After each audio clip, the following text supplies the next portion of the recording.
इन्हीं 4 कारणों से हुआ महाभारत का युद्ध। मित्रों, महाभारत की कई रोचक कहानी हम सुनते आ रहे हैं। महाभारत युद्ध जीतने और पांडवों को तबाह करने के लिए दुर्योधन ने कई चालें चली, जिसका अंजाम एक भयावह युद्ध के रूप में सामने आया।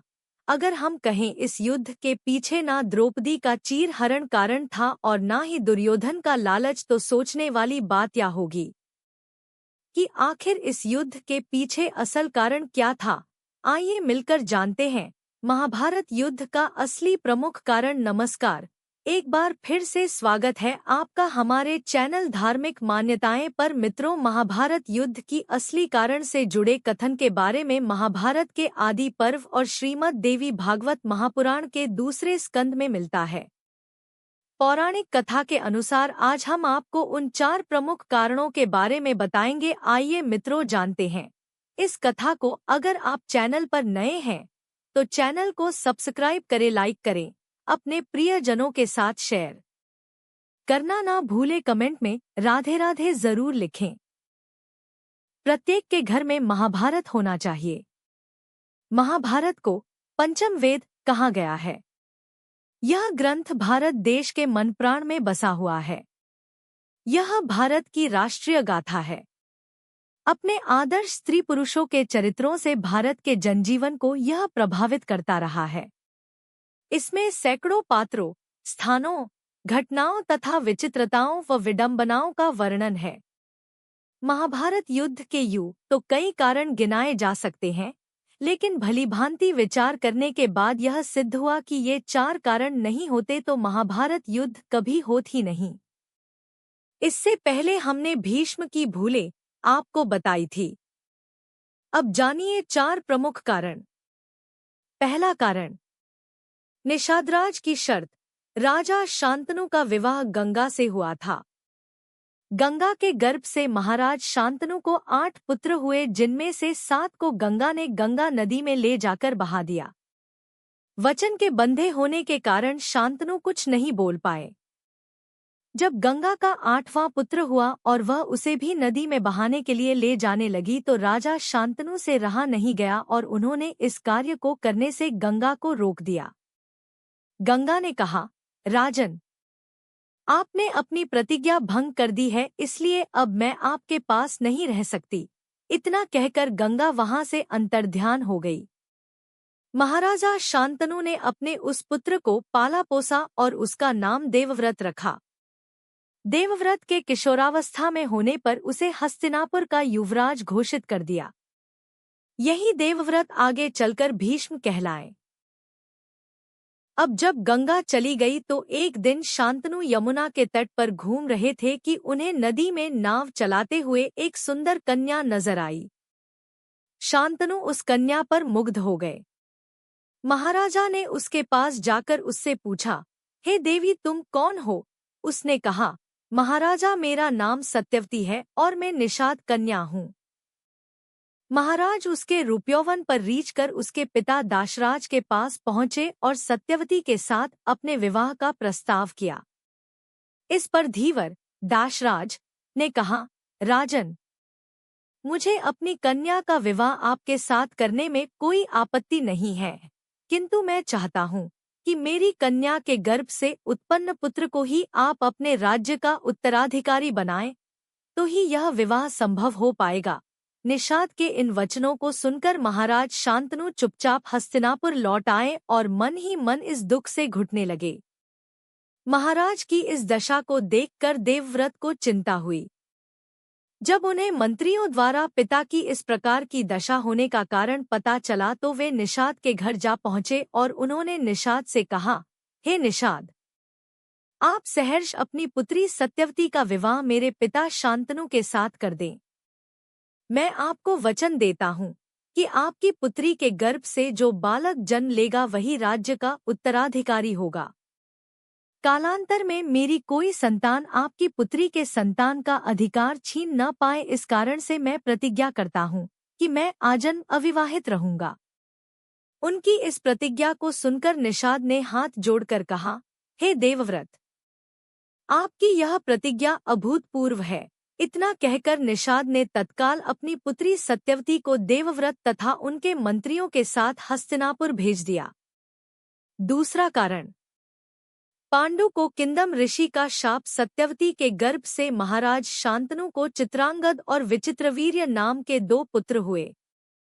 चित्रांगद की युद्ध में मृत्यु हो गई, तब विचित्रवीर्य को सिंहासन मिला।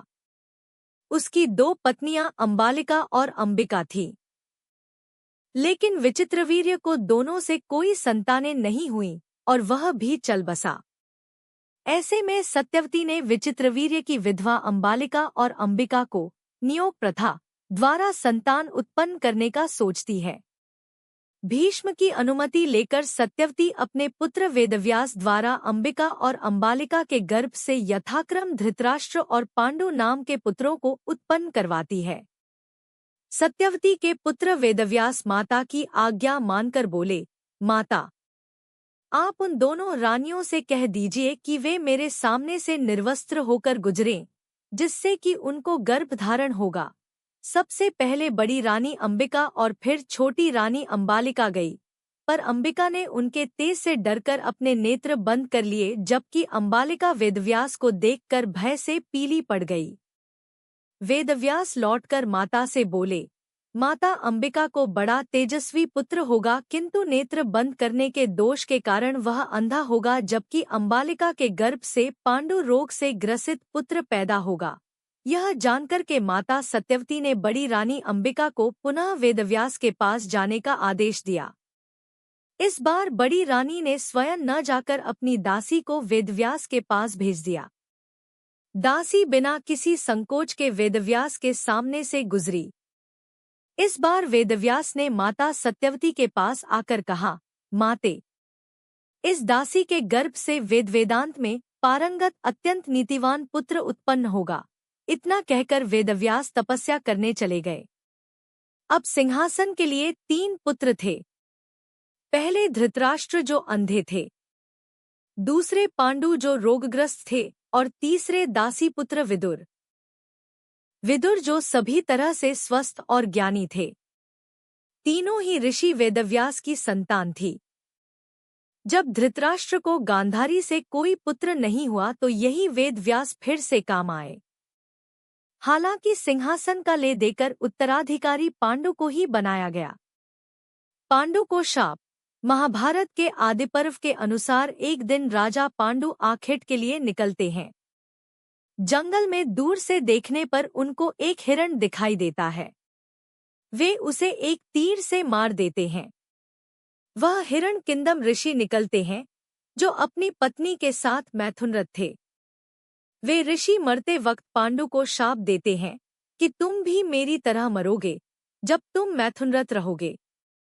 इस शाप के भय से पांडु अपनी दोनों पत्नियों कुंती और माद्री से कोई संबंध नहीं बना पाते हैं और अंत में वे राज्य अपने भाई धृतराष्ट्र को सौंपकर अपनी पत्नियों कुंती और माद्री के साथ जंगल चले जाते हैं। यदि यह शाप नहीं होता तो पांडु के पुत्र होते और उनको ही राज सिंहासन का अधिकार स्वतः ही मिल जाता है, तब सभी उनके ही अधीन होते। जंगल में वे सन्यासियों का जीवन जीने लगते हैं, लेकिन पांडु इस बात से दुखी रहते हैं कि उनकी कोई संतान नहीं है और वे कुंती को समझाने का प्रयत्न करते हैं कि उसे किसी ऋषि के साथ समागम करके संतान उत्पन्न करनी चाहिए।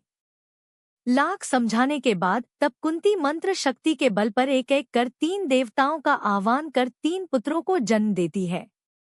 धर्मराज से युधिष्ठिर, इंद्र से अर्जुन, पवनदेव से भीम को जन्म देती है। वहीं इसी मंत्र शक्ति के बल पर माद्री ने भी अश्विन कुमारों का आह्वान कर नकुल और सहदेव को जन्म दिया।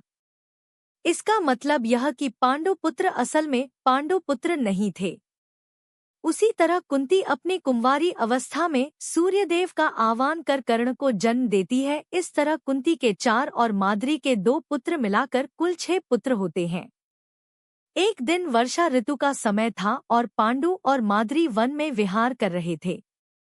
उस समय पांडु अपने कामवेग पर नियंत्रण न रख सके और माद्री के साथ सहवास करने को उतावले हो गए और तब ऋषि का श्राप महाराज पांडु की मृत्यु के रूप में फलित हुआ। माद्री पांडु की मृत्यु बर्दाश्त नहीं कर सकी और उनके साथ सती हो गई। यह देखकर पुत्रों के पालन पोषण का भार अब कुंती पर आ गया था। उसने अपने मायके जाने के बजाय हस्तिनापुर का रुख किया। हस्तिनापुर में रहने वाले ऋषिमुनि सभी पांडवों को राजा पांडु का पुत्र मानते थे, इसीलिए उन्होंने मिलकर पांडवों को राजमहल छोड़ दिया। कुंती के कहने पर सभी ने पांडवों को पांडु का पुत्र मान लिया और उनका स्वागत किया। राजमहल में कुंती का सामना गांधारी से हुआ। दोनों में अपने अपने पुत्रों को अधिकार दिलाने होड़ शुरू हुई। तीसरा कारण, द्यूत क्रीड़ा। चलो मान भी ले कि उपरोक्त बताया गया सब कुछ हो गया था, तब भी महाभारत के युद्ध को होने से रोका जा सकता था यदि द्यूत क्रीड़ा का आयोजन नहीं होता। राजभवन में कौरवों और पांडवों के बीच द्यूत क्रीड़ा यानी चौसर खेलने को अनुमति देना भीष्म की सबसे बड़ी भूल थी। वो चाहते तो ये क्रीड़ा रोक सकते थे, लेकिन चौसर के इस खेल ने सब कुछ चौपट कर दिया। यह महाभारत युद्ध का टर्निंग पॉइंट था। भीष्म के इजाजत देने के बाद युधिष्ठिर ने द्रौपदी को दांव पर लगाकर दूसरी सबसे बड़ी भूल की थी, जिसके कारण महाभारत का युद्ध होना और भी पुख्ता हो गया। युधिष्ठिर ने अपने भाइयों और पत्नी तक को जुए में दांव पर लगाकर अनजाने ही युद्ध और विनाश के बीज बोए थे। दुर्योधन और शकुनी राजा धृतराष्ट्र के पास गए और उनसे चौसर के खेल का आयोजन रखने का आग्रह किया। धृतराष्ट्र ने कहा कि वो विदुर की सलाह के पश्चात इसका निर्णय करेंगे, लेकिन दुर्योधन को बिना पूछे इस खेल का आयोजन करने के लिए अपने पिता को बाध्य किया। अंत में धृतराष्ट्र को उनकी बात माननी पड़ी और उसे चौसर के खेल के आयोजन की घोषणा करवाई। विदुर को जब इस बात का पता चला तो उन्होंने धृतराष्ट्र को बताया कि इस खेल से हमारे कुल का नाश हो जाएगा, लेकिन पुत्र प्रेम में धृतराष्ट्र कुछ नहीं बोले। भीष्म पितामह भी चुप रहे। धृतराष्ट्र ने विदुर को युधिष्ठिर को खेल का न्योता देने को भेजा। चौथा कारण, दुर्योधन द्वारा श्री कृष्ण का प्रस्ताव अमान्य करना। अंत में युद्ध को टालने के सभी प्रयास विफल होने के बाद भगवान श्री कृष्ण हस्तिनापुर में पांडवों को 5 गांव देने का प्रस्ताव लेकर जाते हैं, जिसे दुर्योधन यह कहकर अस्वीकार कर देता है कि युद्ध किए बगैर मैं सुई की एक नोक भी नहीं दूंगा। पांडवों का शांतिदूत बनाकर श्री कृष्ण हस्तिनापुर भेजा। उन्होंने विदुर के यहाँ रुककर संजय को ये कहकर भेजा कि यदि वो उनको केवल 5 गांव ही दे दे तो वे संतोष करके संधि कर लेंगे।